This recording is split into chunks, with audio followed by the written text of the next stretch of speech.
Let's record. What's up, guys? This is your boy Lua the Small. Welcome back to another reaction. It's good to have you guys. If you're new to the channel, please do not waste time. Hit the subscribe button, and I've got gang reaction videos coming your way. Today's video is history's most famous code cracked by a Muslim. I wonder what's the most famous code. So without wasting your time, guys, let's jump straight into the reaction, man. History's most famous. Muslim who cracked history's most famous code.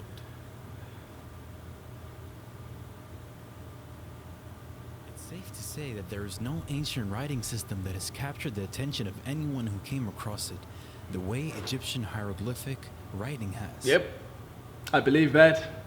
For centuries, emperors, scholars, travelers, grave robbers, and many others have stopped by the walls of Egypt's enduring monuments to examine the mysterious symbols and images etched into the stone, thinking about what they might mean. It was in the 1820s that the French scholar Jean-François Champollion finally cracked the code, opening the door for the world to study and discover the incredible ancient history of Egypt in a way that had previously been impossible. Wow, was he Muslim? I never knew he was Muslim. Was Champollion really the first person to successfully decipher the Egyptian hieroglyphs? He certainly deserves credit for his groundbreaking achievement in Egyptology. Okay. But in reality, the process was underway almost 1,000 years before Champollion was even born, because at the end of the 9th century, an alchemist by the name of Abu Bakr ibn Washiyya managed to decipher about half of all Egyptian hieroglyphic symbols, considering the fact that there are a total of about 700 to 800 symbols to be cracked. This was an achievement that deserves recognition.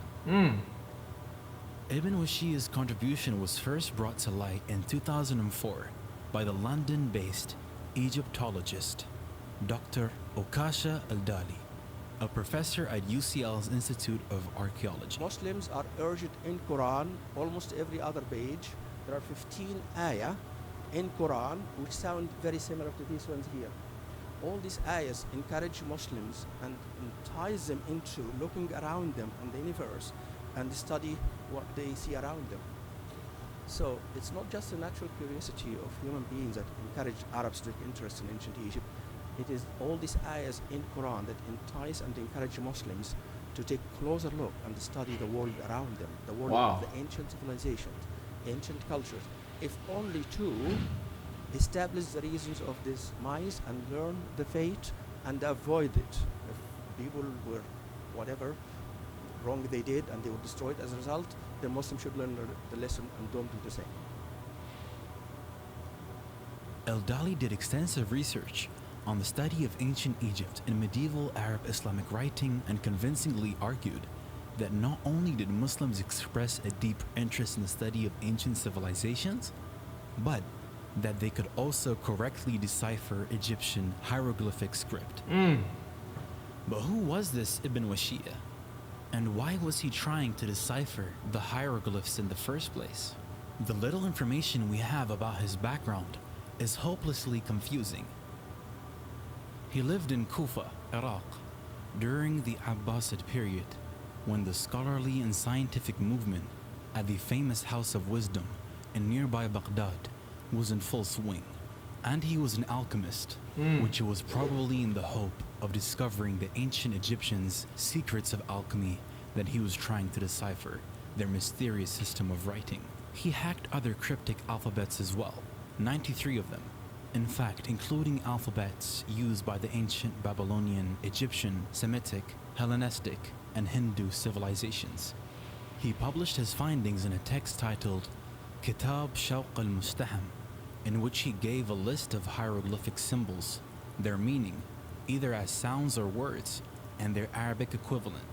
Al-Dali compared Ibn Washiyya's conclusions on hieroglyphics with Egyptologists' modern-day understanding of them, and found them to be accurate.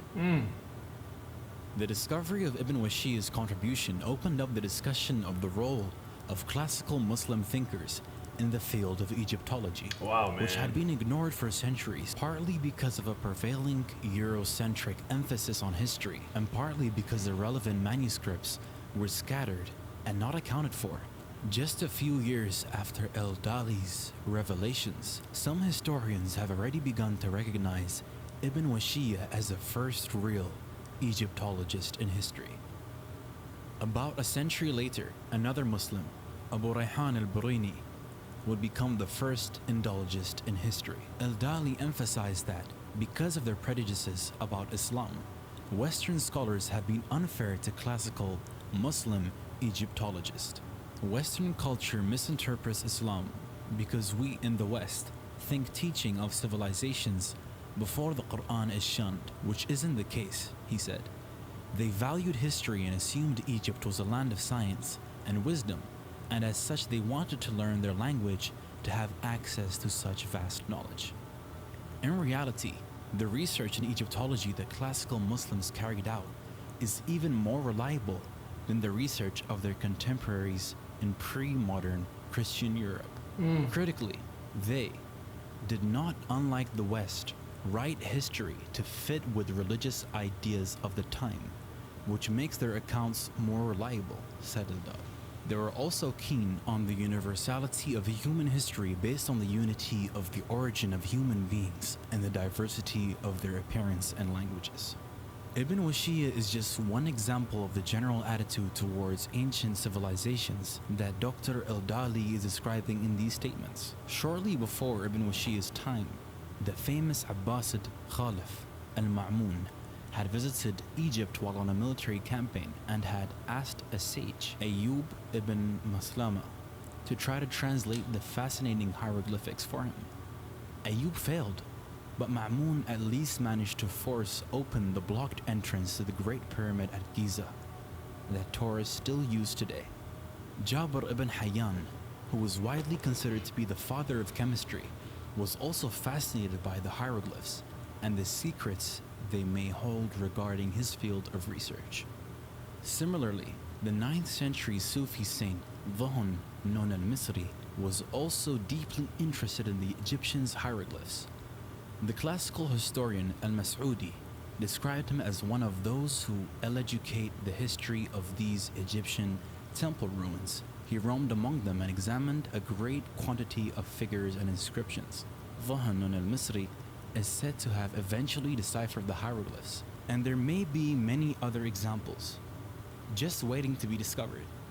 It is possible that another Muslim actually managed to crack the hieroglyphic code entirely, but even with the sources we have, we can say with confidence that Ibn Washiyya, the first real Egyptologist, made the biggest contribution toward deciphering the hieroglyphs until Champollion finished the job nearly 1,000 years later.